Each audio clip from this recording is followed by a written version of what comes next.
now let's take a look at glossaries. And for this demonstration, we're going to look at a glossary example found on the Moodle.org site. And this one's been provided by a person who has, looks like Mary Park, who has donated this as a sample for us to look at.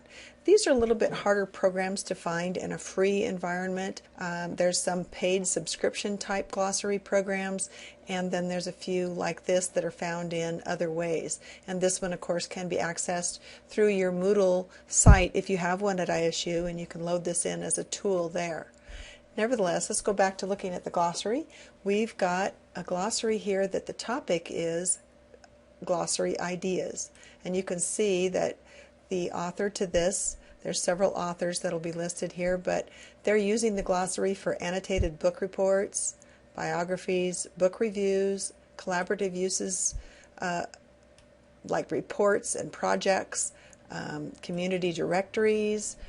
We're just only into the front of the alphabet here, but there's several different ways to use a glossary, and it's just basically a way to have a repository of information and then have it searchable. And that's one of the key things about glossaries that makes it so nice, is you can browse by alphabet, you can browse by category if you set that up at the time when you're entering the information, browse by date, or you can browse by author.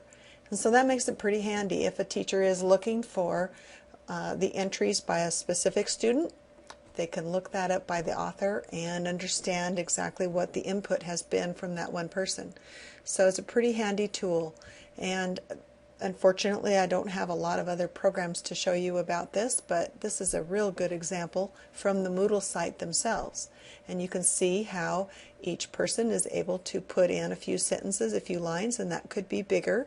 They can also enter in images and graphics, and you can also put comments in. So a person that is actually joined to that glossary, say it's in your Moodle site or another LMS, you could actually have comments come in, like a forum comment. So once something is entered, then the other students can comment on that, and then you, the teacher or the moderator, can then come in and find out who has commented. So it's a pretty handy tool all in all. And this concludes my report on glossaries.